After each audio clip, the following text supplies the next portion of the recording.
My dad was an extraordinary man.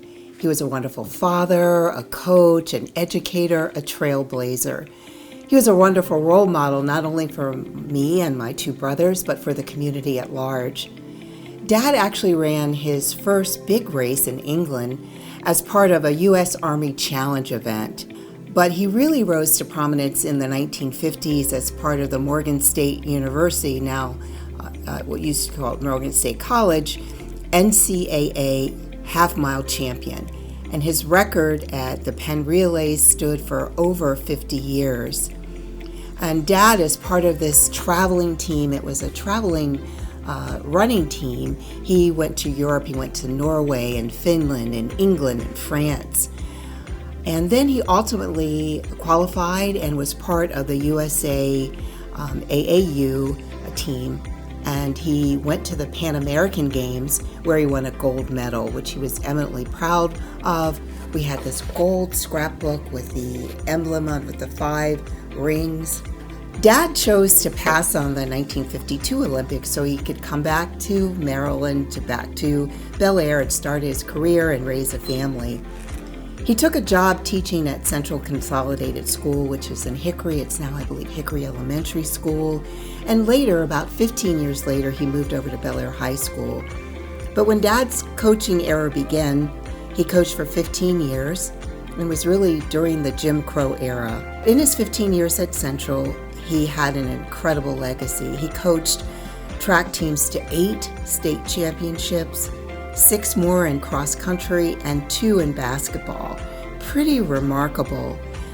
At that time, quite candidly, the schools were separate and certainly not equal, passed down textbooks, no athletic equipment, so Dad improvised. They used desks and brooms, and they made hurdles for his guys to work on. At Bel Air, when the schools switched out in 1966, the schools were desegregated officially. I actually started elementary school in 1960 as the first African American student at Bel Air Elementary. But the schools desegregated in 1966, and Dad went to Bel Air High School where he ended his career. He taught health and phys ed, he coached, and he ultimately became an athletic director.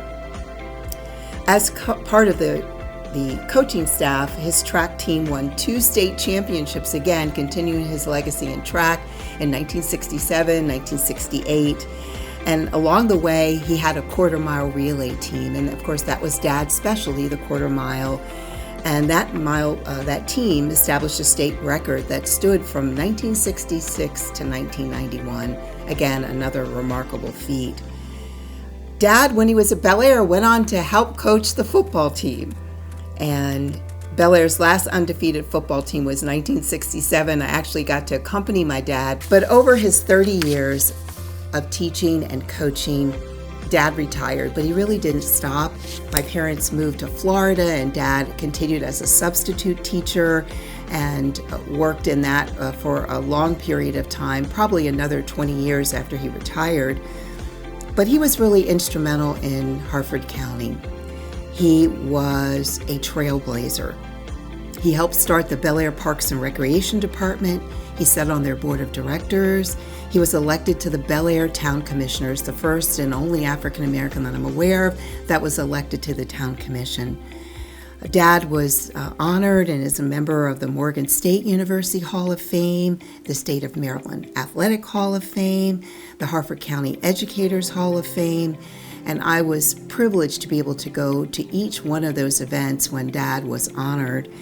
And he has been a community leader, a teacher, a coach, an athlete. And I think when you speak to his colleagues, whether they're coaching staff or whether you speak to his students, Dad left a lasting impact to be the very best you can be, no matter what the conditions are, and to try in your own little way to make the world a better place than which you came into it.